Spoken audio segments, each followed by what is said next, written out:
Okay. Oh, wow. All right. We're live.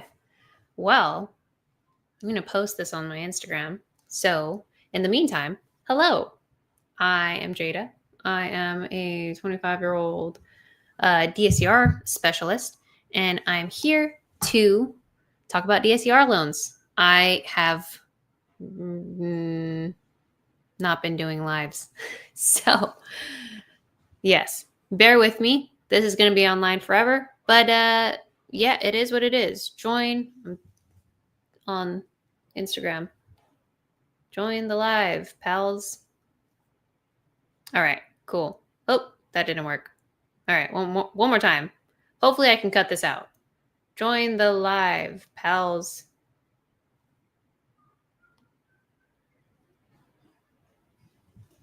Okay, cool. We did it. I need to charge my phone. So, nice to meet everyone. Hopefully, whoever's watching this. Like I said earlier, my name is Jada Tholey. I am a DSCR specialist. For those that don't know this or don't know what DSCR is, this is essentially, let's move backwards. I'm in the real estate field. I provide loans for real estate investors that are looking to buy rental properties, or at least looking to grow their rental property portfolio. So that is, if you have a property and you think this is going to be a great rental, I don't need to add any work to it, buy it with the DSCR loan. Or let's say, hey, I found a property, I think it would be a great rental, but it needs some renovations. You can use me to help purchase the property, even help getting funding for the renovations, and then also getting the DSCR loan to hold the property and keep it. So DSCR loans are quite versatile. A lot of people will also use them. A lot of real estate investors that are trying to flip a property, they will use a DSCR loan to refinance the property. Now, generally, a lot of flippers and why they're going to refinance the property is either their flip is sitting on the market for too long, or they've decided that they don't want to sell the property and deal with the capital gains that comes with a flip. So the capital gains, I mean the capital gains tax. Now, if you're going to ask me about what the capital gains tax is, I can't tell you, at least not in a manner that I'm confident in. So look up that one Instagram lady that does a lot of tax stuff. She's awesome. Anyways, but for a lot of flippers that are consistently flipping, that's their active income rather than having a W-2 job. They'll just be flipping properties all the time every year. What most of them will do is they will go ahead and start keeping some of those properties so that they can utilize the depreciation when you have a rental property. So that's a lot of different things going on there. I will talk about those sometime, probably in hopefully the easier manner than this.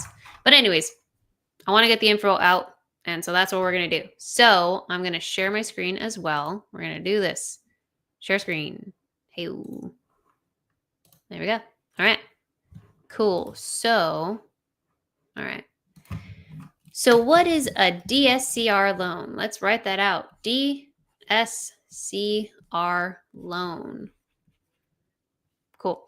So this stands for debt service. This is coverage ratio. So put it together. It's a debt service coverage ratio. Essentially, what that means is, here, we'll do it here. What's the ratio between the rental income? So we're going to just put the income versus the debt service. Or another word for debt service is mortgage payments. Mortgage payments. Ew. So it's pretty simple. It's just saying, again, what's the difference? Oh, there we go. All right. So what's the ratio between the income that the property is getting? And let me just also put that in there, between the rental income. So we're not talking about, And let me write this in red as well. Boom. All right. So again, I said rental income, so no personal income is required to be looked at.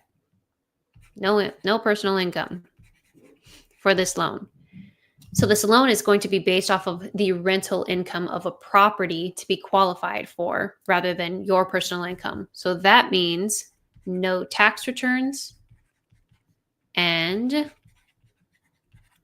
no pay stubs required at all. So that's the biggest highlight when it comes to DSCR loans. Now, a couple other items involve, let's look at what actually is a DSCR loan. Like it's a loan, cool, but there are a lot of different types of loans. There's a hard money loan, there's bridge loans, there's rehab loans. So DSCR loans, so the DSCR loan details, we'll say, is these are generally 30 to 40-year loans. So very similar to like a conventional loan or a traditional loan when you're trying to buy a property using like a bank loan, whether it be a rental property of yours or if it's a property that you're just going to use as a rental. They say whether it's going to be your primary property or a rental property, those are usually about 30-year loans. So same with the DSCR. They can be 30 to 40 years. Again, no personal income required. Income required. Now these generally, I'm going to put a asterisk here, but they generally will come with a prepayment penalty period. Payment penalty period. There we go. And the asterisk is that you can buy out this option. Options available. There we go. And so what is a prepay penalty period? So essentially it's a period of time saying if you, like, let's say there's a 5-year, we're just going to do examples instead of just saying it out. So example, 5-year, I'm going to hyphenate this, prepay penalty. I don't know if that's hyphen. Anyways, so for example, if you have a 5-year prepay penalty, essentially it's saying you will get penalized if you pay off the loan, if loan is paid off in 5 years. In 5 years, there we go. And so these can range. It could be 5% of the loan amount per year, or 5% first year, 4% second year, and then it'll kind of just go down from there until you reach third year, and then 2%, and then 1%, and then you're done. So those are different types of prepay penalty periods. I mean, you can have 5-year ones, you can have 3 years, you can have 2 years, you can have 7 or 10 years, whatever it may be. If you know that you're going to hold this property for a long time, it's nice to have higher prepay penalty periods, because then you're going to get a better rate. Essentially, so why do they have prepay penalty periods? So the reasons why they have them, here, we'll say why. So the reason why lenders will have prepay penalties is because they make money on interest. Make money on interest. So if we're paying these properties off early, then the lender's not going to get the interest that they want. So like, let's say they lent you $100,000 at 12%. And we're just going to say it's a 12% per year. Say per year. So, and like if it's a 30-year loan, That's 100K times 12% per year times 30 years. So that's whatever it's going to be. Let's look it up. 100, 1, 2, 3, gosh, times 0.12, that's 12,000 per year times 30, that's 360.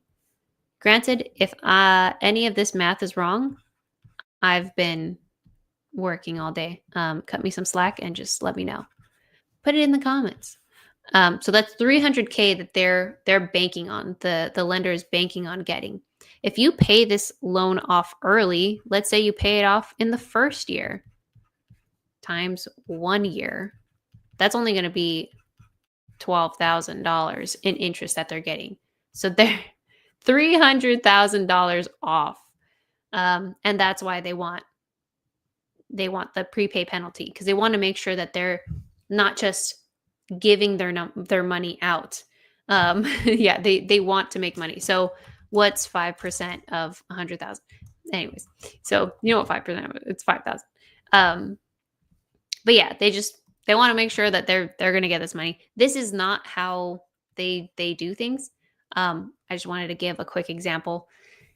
But anyways, we're getting into the nitty-gritty. Doesn't matter right now. Doesn't matter. So these are the general aspects of a DSCR loan. It's a long-term loan. So long-term. No personal income is required. There are generally prepay penalty periods, and there are soft credit pool options. Credit pool options. So this means if you are a real estate investor that is trying to grow their portfolio pretty quickly, or let's say you're a flipper and you want to do 2 projects at a time, and maybe one you're going to flip and sell, and the other one you're going to rehab and hold it. So if you're doing a lot of those, you don't want your credit to be pulled after every loan. So that's where soft credit pool options are very handy, because your credit's not getting hit all the time. And so you can scale way quicker.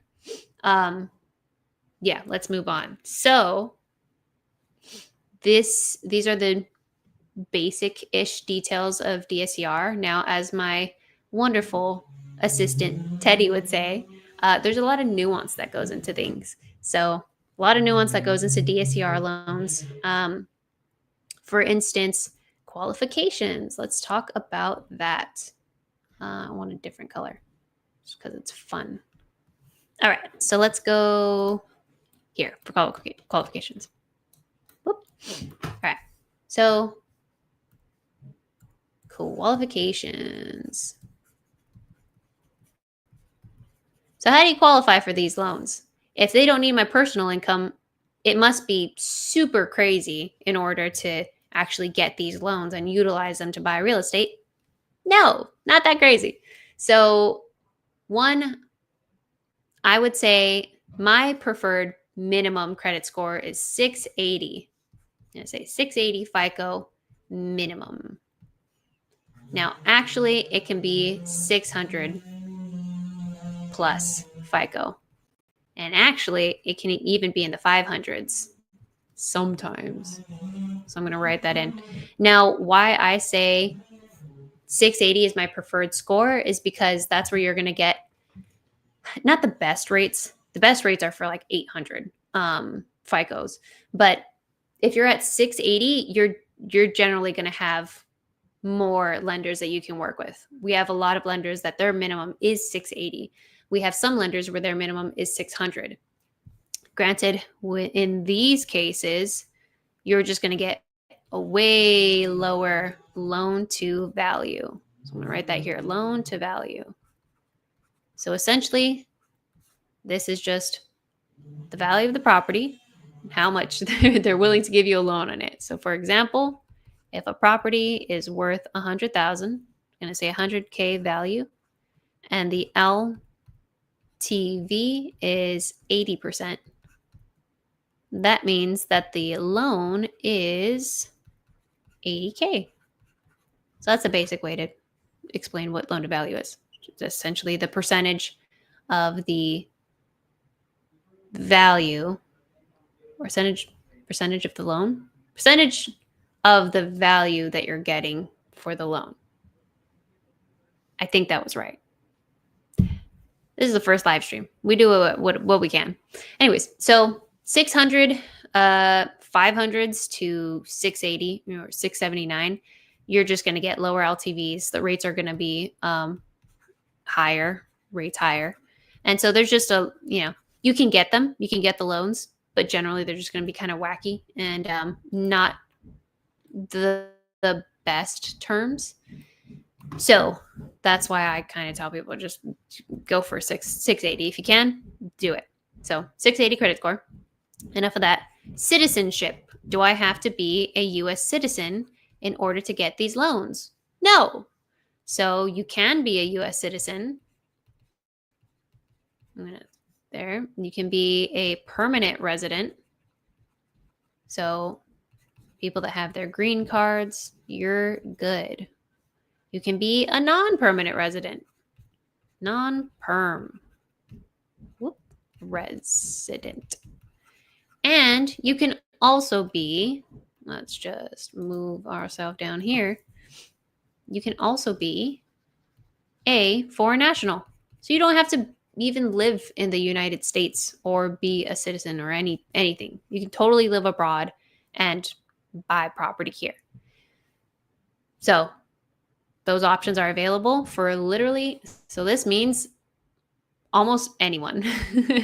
Now, yeah, let's just write that in. Boom. Again, there are nuances. I'm not going to go into them right now. This can be for another video that's more structured. But yes, just know that pretty much the options are there for like everyone. Now, again, this is qualifications. So we remember, so qualifications. So yeah, main qualification is FICO score, citizenship, sometimes your experience level. Experience. So I'll just say, from what I've seen, the sticklers have required, I don't even want to say that. Here, I'm going to say most do not require experience. Most do not require experience. So you can say, hey, this is the first rental I want to buy ever. I haven't even bought a property for myself, no primary or anything. You can still buy a rental property with this kind of loan. And then lastly is the DSCR. So the actual ratio of the property that you're trying to buy. So this just means, let's scroll down here. This essentially is just, is the property cash flowing? Is property cash flowing? Or breaking even? If so, then you qualify. Or that, if so, then the house qualifies. House qualifies. Yay! Again, a lot of nuances. Like, what about the types of properties? So property types that DSCR loans can be used for. So that's a whole different, that's a whole thing in itself. All right, let's get into it. So that looks like regular single family homes. So when you think of single family, think of just a home that one family lives in. And then there are 2 to 4 units. So these are duplexes, triplexes, and quadplexes. I don't want to write that off. We also have townhomes, which can be used. I'm going to start writing over here. We have condos. Condos. We have 5+ units. So that's like apartment complexes. I'm just going to say apartments. Apartment complex. We even have right here, well, I was not going with the, there we go. Manufactured homes. Manufactured homes. So these are not mobile homes because they are not mobile. Yeah, they are considered real property. So they're not private property anymore, which generally mobile homes are. So it's like a car. A car is your private property. It's not real property. It's not real estate. Yeah. So there's more that goes into these. Like, you can even do mobile home parks. You can do churches. You can do commercial properties. So commercial property is like an office building. So yeah, there's a lot of different property types that can go into it. A lot of nuances there. I do a lot of residential, so I deal with a lot of single family homes and 2 to 4 units, but I also can work with, multifamilies. I've closed manufactured homes. We're looking at some commercial properties that we're possibly giving some loans on soon. So, yeah, but again, a lot of different nuances. Right now, we're just going very basic. So again, we covered DSCR. It means debt service coverage ratio loan, essentially. What's the ratio between the rental income versus the debt service? Or what's a debt service? Mortgage payments. This requires no personal income, no tax returns, no pay stubs. And here. So we'll even write this. Boom. So break even. So here, let me make it in red. Okay. So this means 1.0 DSCR equals good. So this is a break even. Break even. So for example, if your rental income, so this is the rent that your tenant is paying. If your rental income is $1,000 and your mortgage payments, I'm just kidding, mortgage pay or debt service, just so that we remember that's what debt service is $1,000. Well, how do you do ratios? Ratios is just a division. So you're going to do the rental over the mortgage. Well, that equals 1,000 over 1,000, which equals 1.0, which means you are good and the house qualifies. So if we have any comments, feel free to comment. If we don't have any comments, this is kind of it. This is kind of the beginning. And yeah, let's go a little more into the overview. So qualifications, 680 FICO score is a great minimum, but you can even go lower into the 600s, even into the 500s at times. But just know rates are going to be incredibly high and your loan to value is going to be incredibly low. So not always the most fun. But if you really, really want this property or if you really need to refinance, then this is plenty a good option. Citizenship also plays a role into qualifications. A lot of nuances, but essentially you can be a U.S. citizen. You can be a permanent resident alien. You can be a non-permanent resident alien, and you can even be a foreign national, not even in the States. Experience. Most lenders don't require you to be experienced, so this can be your first rental property. And the actual DSCR, so what does the ratio need to be? It needs to be 1.0, which means that you're breaking even, like it says right here. Whoop, there you go. Right here, break even. So yeah, and then there's a lot of different property types, pretty much like most things that go into real estate. Again, they can't be mobile homes. It has to be considered real property. So that is something that people should remember. And then DSCR details. So what actually is the loan? So the loan is a 30-year loan. It's no income, no personal income is required. So no tax returns, no pay stubs. Again, they're going to look at the ratio. They're going to look at the rental income that you're getting. There are generally prepayment penalty periods that come with these. And again, a prepay penalty is essentially this example. So it's just saying, hey, if you pay off the loan within this amount of time, you're just going to get penalized because then we wouldn't have been able to recoup the interest that we were hoping for. So this is a quick example. If you were to hold the loan for 30 years, they'd make $360K. If you hold it for 1 year, they make like $12K. Again, this is in the example. This isn't with like a whole amortization. Like, don't worry about that.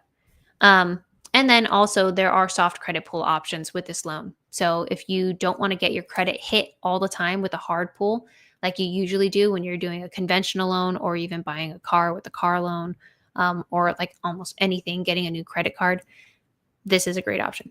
So, or this is an option that they don't do that. So yeah, that's all I'm going to go over today. And we will probably do this again, a little more structured another time, but this is out there. There we go. That's a DSCR. Those are the qualifications, general qualifications, and we'll do this again sometime, and we'll go into the nuances of like qualifying for it, what goes into the citizenship, what goes into the soft credit pool options. What other options do you have? Can I do this if I'm buying a property? Can I do this if I'm refinancing? Yes and yes. That's it. Thank you.